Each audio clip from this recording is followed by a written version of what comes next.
Diary milk or 5 star, ഏതാണ് നിങ്ങളുടെ favourite? നമുക്ക് ഇവരുടെ ഒരു കഥ കേൾക്കാം.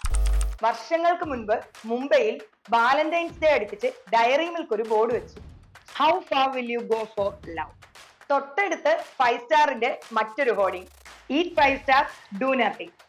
ഡയറി മിൽക്ക് വർഷങ്ങളായി ലവും റൊമാൻസും സെലിബ്രേറ്റ് ചെയ്യുമ്പോൾ ഒന്നും ചെയ്യാതിരിക്കാൻ പറഞ്ഞുകൊണ്ട് വാലന്റൈൻസ് ഡേ പോലത്തെ സെലിബ്രേഷൻസിനെ എതിർക്കുന്ന 5 സ്റ്റാർ. എന്താണ് ഇവരുടെ പ്രശ്നം? എന്തിനാണ് ഇവർ ഫൈറ്റ് ചെയ്യുന്നത്? കാര്യം പറഞ്ഞു തുടങ്ങുന്നതിന് മുമ്പ് ദ മോസ്റ്റ് ഇൻട്രസ്റ്റിംഗ് പാർട്ടീസ് 2 ചോക്ലേറ്റ്സും ഓൺ ചെയ്യുന്നത് ഒറ്റ കമ്പനിയാണ്, കാഡ്ബറി. അപ്പൊ ഇവരെന്തിനാ ഫൈറ്റ് ചെയ്യുന്നത്? അതെ, a brilliantly planned brand positioning game.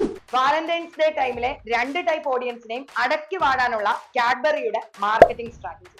Romantic ബിൽബോർഡ്സും ആന്റി വാലന്റൈൻ ക്യാമ്പയിൻസും നടത്തി പ്രേമിക്കുന്നവരെയും പ്രേമത്തെ തള്ളിപ്പറയുന്നവരെയും ഒറ്റ കുടക്കീഴിൽ മാർക്കറ്റ് ചെയ്യുന്ന ഡിജിറ്റൽ ബ്രില്യൻ. ടാറ്റ സ്റ്റുഡിയോയും വെബ് സൈഡും പൊസിഷൻ ചെയ്തേക്കുന്ന പോലെ നിങ്ങൾക്കറിയാവുന്ന ഇൻട്രസ്റ്റിംഗ് ആയിട്ടുള്ള ബ്രാൻഡ് പൊസിഷനിങ് സ്റ്റോറി കമന്റ് ചെയ്യാം.